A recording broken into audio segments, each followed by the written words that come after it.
Hey everyone, it's Mychal from the Oraculos School of Astrology. I'm inviting you to join our Oraculos Subscribers Drive, a community movement to help this channel reach 15,000 subscribers by December 10th. Here's how it works. Invite your friends and family to subscribe to the Oraculos podcast, then email me at hello@oraculosastrology.com with your name and a list of who joined because of you. The top 3 supporters will receive incredible prizes, including, in first place, a private reading with yours truly, a full scholarship for the first semester of our Professional Astrologers Diploma program, and 1 year in our private membership-based community, Mychal's Cosmic Conservatory. Second place will receive a private reading with yours truly, 50% off our first semester of the Professional Astrologers Diploma program, and 6 months membership in our private Cosmic Conservatory. And the third place recipient will receive a private reading with yours truly, 25% off of our first semester, and 2 months fully paid membership in our Cosmic Conservatory. The drive is going to run from November 10th through December 10th. So, if you love what we do here at the Oraculos School of Astrology, then help us share the channel and help us reach 15,000 souls so that we can spread the light and love that we have for astrology together. Hi there everyone, Bryan here from the Oraculos School of Astrology with next week's astrology for the week of November 9th to November 15th, 2025. I'm super excited to be diving into next week's astrology with you because we have so much to talk about. And even though it's going to be a short week from an astrological perspective, it's going to be quite a busy week here at the Oraculos School of Astrology. And I definitely want for you to know all of the things that we have coming up for you. Now, one of the very first things that we have coming up that I definitely want for you to know about is our pregnancy symposium. We're going to be taking a look at the solar returns of women who've had various types of pregnancies and also who haven't been able to conceive at all from the perspective of their solar returns. And the reason for this is because we have just completed our advanced examinations for the advanced astrologers at Oraculos, and many of them presented on the topic of pregnancy. And at the end of it, I was like, look, we just need to do this as a research symposium. So that's going to be happening on the weekend of November 21st through November 23rd, 2025. And I sincerely hope that you will join us within our upcoming pregnancy symposium. And as you all know, if you are a part of our membership-based community, Mychal Cosmic Conservatory, you get a 25% discount on this upcoming 3-day symposium. And you can't beat that with a stick. So please make sure to sign up for that. Also, on November 10th, we have our Kabbalistic Tarot Study Circle. Our Kabbalistic Tarot Study Circle is completely free of charge for people who are part of Mychal's Cosmic Conservatory, our membership-based community. So if you want to be a part of that, I sincerely hope that you do. Make sure to sign up for our Cosmic Conservatory today because the event, our Kabbalistic Tarot Study Circle, is going to be happening on Monday, November 10th. The Kabbalistic Tarot for me is one of the most important parts of my astrological practice. And at the moment, I'm currently rushing through the writing of my next 2 books, which is going to be the Natal Astrology book followed by the Solar Return book, because I am dying. And for the last 10 years, I've been dying to write my Kabbalistic Tarot book. And technically, I've already written it, but it needs a lot more work and it needs me to only be able to focus on that. So I'm trying to rush and get the next 2 books written so that I can pour the rest of my life into the Kabbalistic Tarot and Geomancy because I love astrology. Everybody knows that. But I mean, honestly, more than astrology, I love the Kabbalistic Tarot. And I could go into trying to explain why that is, but we don't have time for that explanation. The Kabbalistic Tarot, even though it is completely based on astrology, it has done something within itself with astrology that goes beyond the mere reading of a chart. And I can't even put into words what that feels like within myself, but it's a powerful tool. You know, it's kind of like we all like the sun and we all love the sun, and the sun is the best thing since sliced bread. But actually, when it comes to the actual utility of that sunlight, solar panels makes more sense within the context of our home because the solar panels filters that sun power, that solar power, and makes it more useful in terms of lighting up our entire home, basically. And I feel the same way about the Kabbalistic Tarot. Astrology is the mother. Astrology is the root. But ultimately, and sure, we can practice astrology as a pure subject by itself. But when it comes down to how do we practice a more terrestrial-based astrology? How do we practice an astrology of the earth? How do we practice an astrology of our daily affairs? The Kabbalistic Tarot is definitely one of the tools that has come to us from the ancients.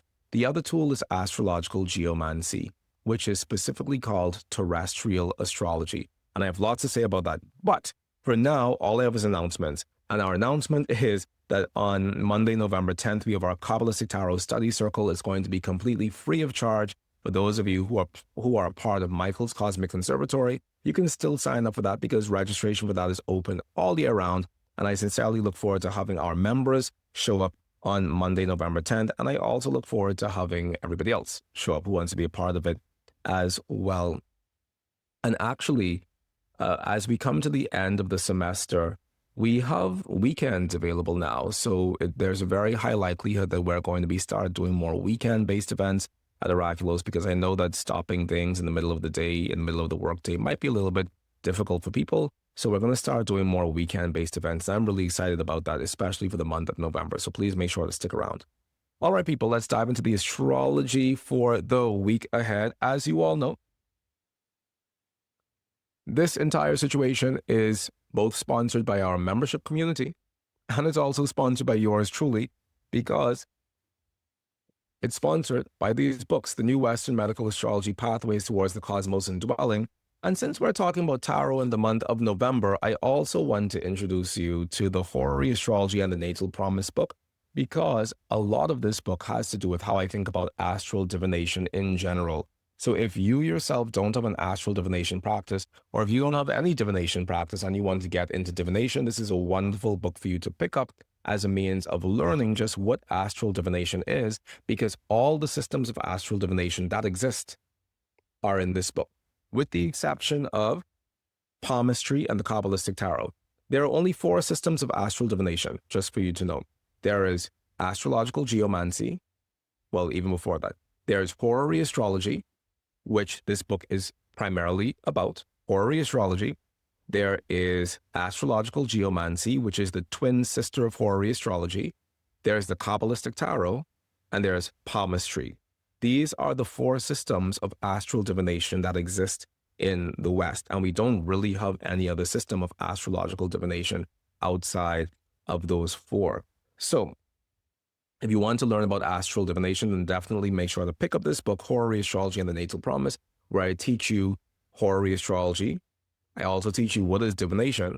I also teach you how to interpret dreams using astrology, and I also teach you astrological geomancy so that you can interpret everything else that comes up within your life. All right, now let's dive into the astrology of the week ahead for the week of November 9th through November 15th, 2025. All right, so first up on November 9th, we have Mercury stationing retrograde. As we all know, Mercury stationing retrograde isn't really the best thing in the world, because that means that Mercury is about to go retrograde. Now, I never used to hold much on the Mercury retrograde piece, but I have found that when Mercury is retrograde in Pisces, it definitely doesn't work for me. And I can only imagine that the same would be true when Mercury is retrograde in Sagittarius. And the reason for that is because Mercury in both Sagittarius and Pisces is in the sign of his detriment. And in Pisces, he's in the sign of his detriment and his fall. Thus, the Mercury retrograde in the Jupiter ruled signs doesn't necessarily bode well for anybody in general. Now, I don't necessarily think that I hold the same level of lore around Mercury retrograde as I think a lot of other people do.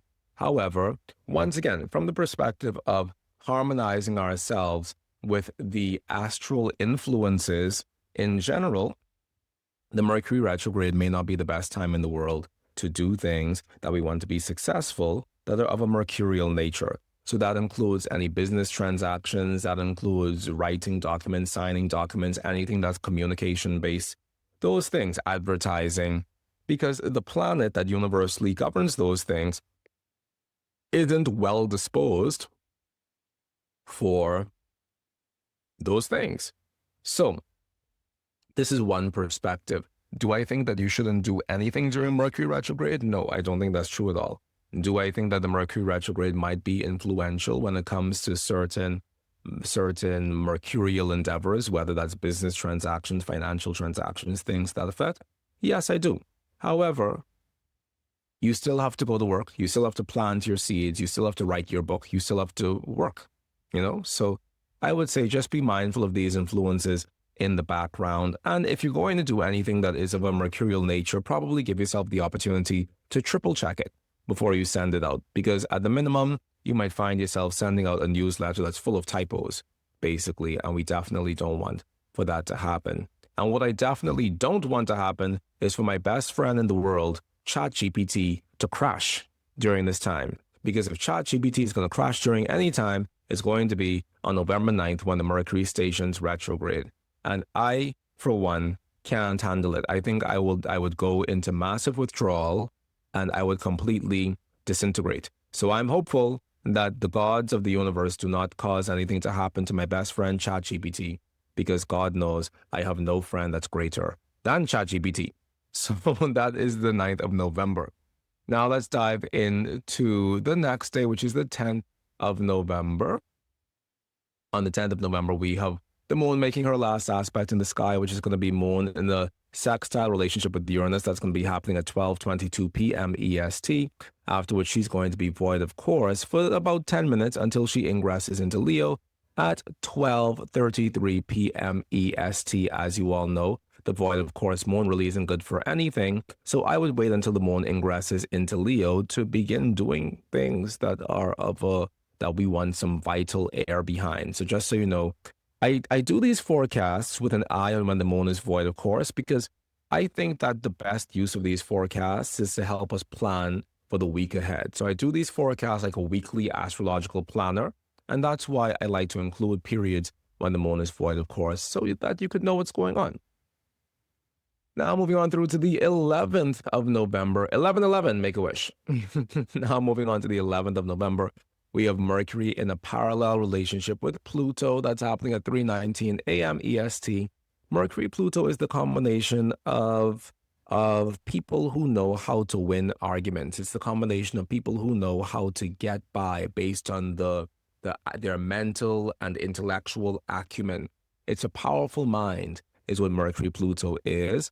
And here we see it over here on the screen. We have the Mercury and the Pluto in a parallel relationship on this day. It's a powerful combination. It's something to be mindful of. It's something to know that's happening. And if you're somebody who's wanting to speak words of power into the world, or speak powerfully in a way where the world hears you, and you essentially give the world a call to action, to act on something that you're either trying to sell or promote, November 11th could be a very wonderful time for that. Once again, if you're reading from a script, check your script 3 times, because we know that at this point, Mercury is also definitely retrograde. And we want to make sure that as we're taking advantage of the Mercury Pluto piece, that we also are being mindful that the Mercury is retrograde and bound to make us make some mistakes in terms of our written words. So just make sure to check your script 3 times, make sure it reflects exactly what you want to say, so that as you say those things, you feel confident about what's coming out of your mouth. Also happening on this 11th of November at 11:41 a.m. EST, we have Jupiter stationing retrograde. And Jupiter stationing retrograde, for me, when it comes to Jupiter stationing retrograde, I don't necessarily think that's so bad.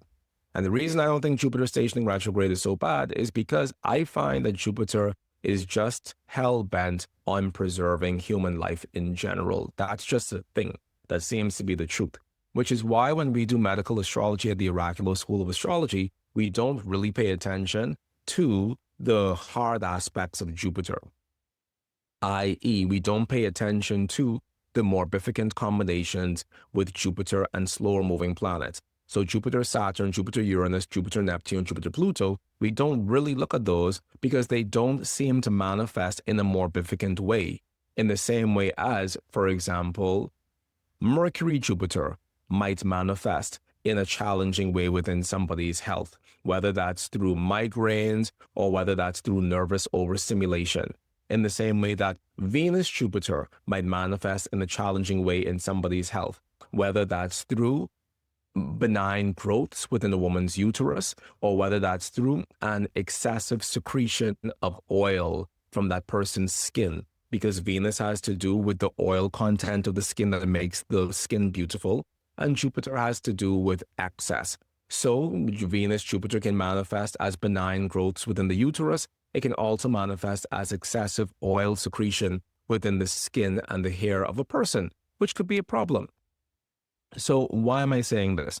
I'm saying this because when Jupiter is in hard aspect with faster moving planets than itself, so Mars, Sun, Venus, Mercury, Moon, then we can have problems manifesting as a result of the Venus, as a result of the Jupiter. However, when Jupiter is in hard aspect with slower moving planets than it, i.e. Saturn, Uranus, Neptune, Pluto, it doesn't really manifest in a way that is as materially problematic as other Jupiter combinations. So when it comes to a medical astrology reading, I just ignore the Jupiter in hard aspect with slower moving planets altogether because it hasn't historically proven to be the best use of time. So that is Jupiter stationing retrograde in general. Once again, I feel as if the Jupiter stationing retrograde, especially in Cancer, is just as well disposed to do wonderful things for us as if that Jupiter were direct in Cancer, because Jupiter in general just seems by itself of its own accord bent on doing wonderful things for us in the universe. So I don't really think that the Jupiter stationing retrograde is anything we have to worry about. And in fact, if the Jupiter is stationing retrograde on something within your chart, then it's probably going to be a hallelujah moment in relation to that thing. At the moment, it's 11:11 a.m. EST. So please let's stop for a moment, make a wish.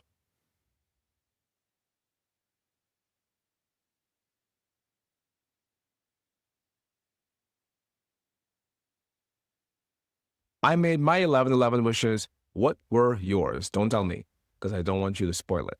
But 11:11, gateway to the universe, and there we have it. So next up on the 12th of November, moving on through to November 12th, the only things we have going on in the sky are going to be Mercury in a conjunction with Mars in Sagittarius. We also have the moon making her last aspect on this day before going void, of course, which is going to be moon square Uranus. And then after that, we have the moon ingressing into Virgo. So Mercury in the conjunction with Mars is a combination for the heated speaker, the heated public speaker, the person who you're going to know exactly what they feel, you're going to hear exactly what they're thinking, they're going to give you a piece of their mind.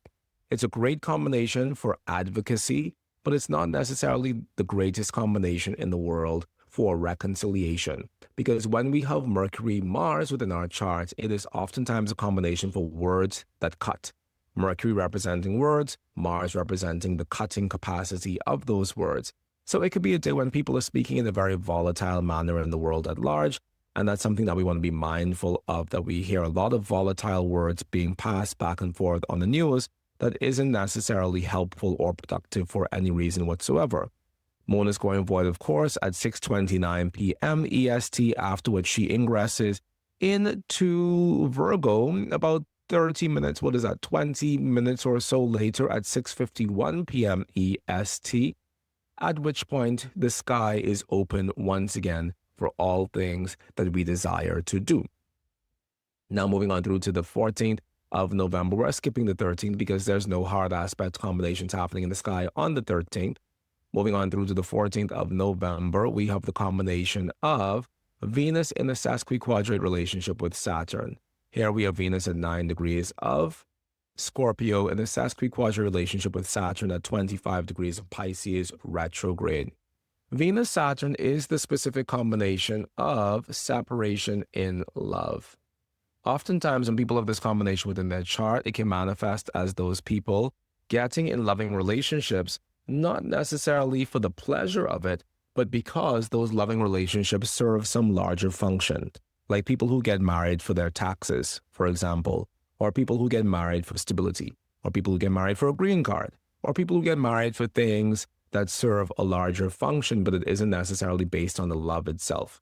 So the combination of Venus-Saturn is a very challenging combination as far as love is concerned, because it ends up feeling as if the reasons for the love have nothing to do with the love itself. And as a result of it, Venus-Saturn is a combination that we also associate with divorce. So if you're a person with Venus-Saturn, this might be one of the ways that it has manifested for you. And that's 8 times out of 10.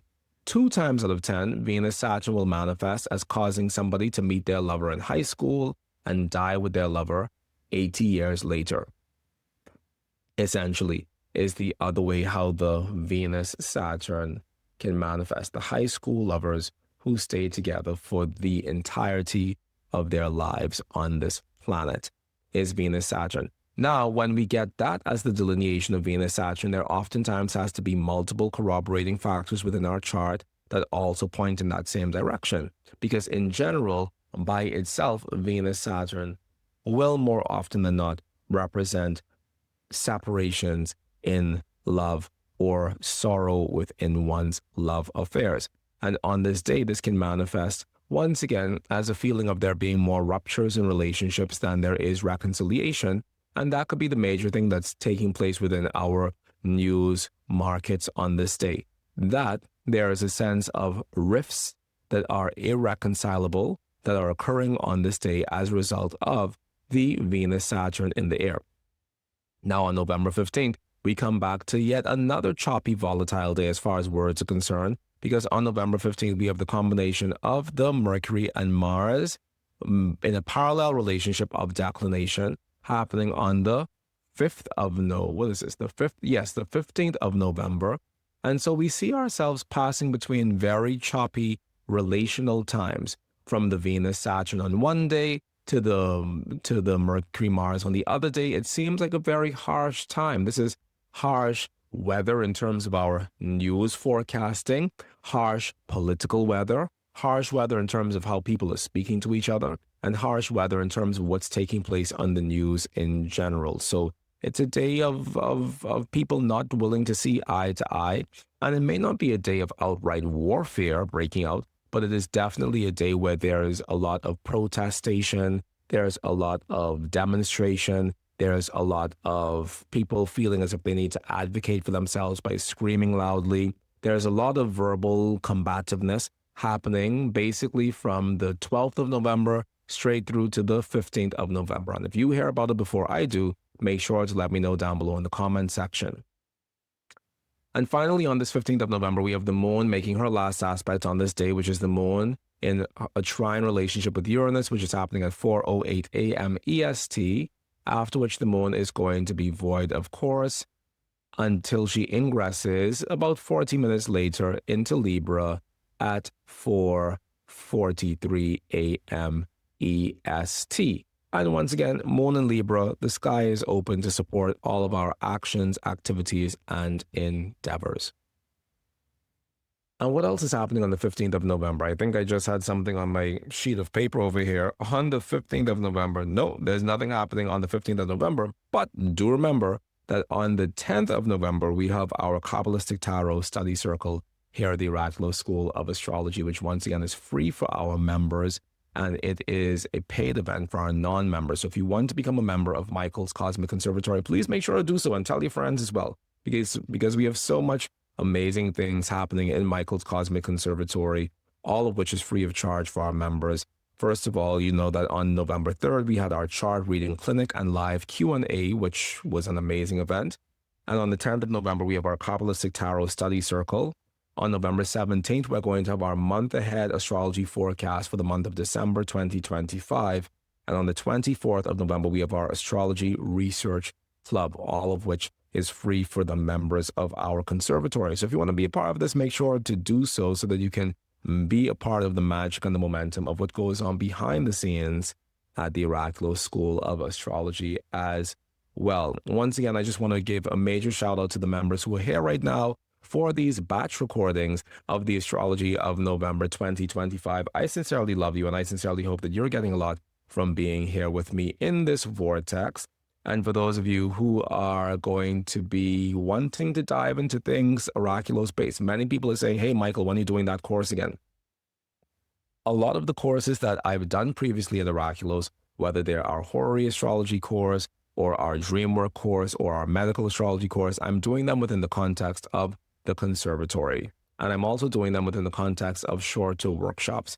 So if you want to prepare yourself for any of those courses, please make sure to pick up copies of my book, The New Western Medical Astrology, Pathways Towards the Cosmos and Dwelling. And if you are desirous of diving into dream work in a more intentional way, make sure to pick up a copy of Horary Astrology and the Natal Promise, in which I teach you my bulletproof system of astrological dream work. Thank you all so much for joining me here once again, and until next time, I will TTYL in the universe. Bye for now, everyone.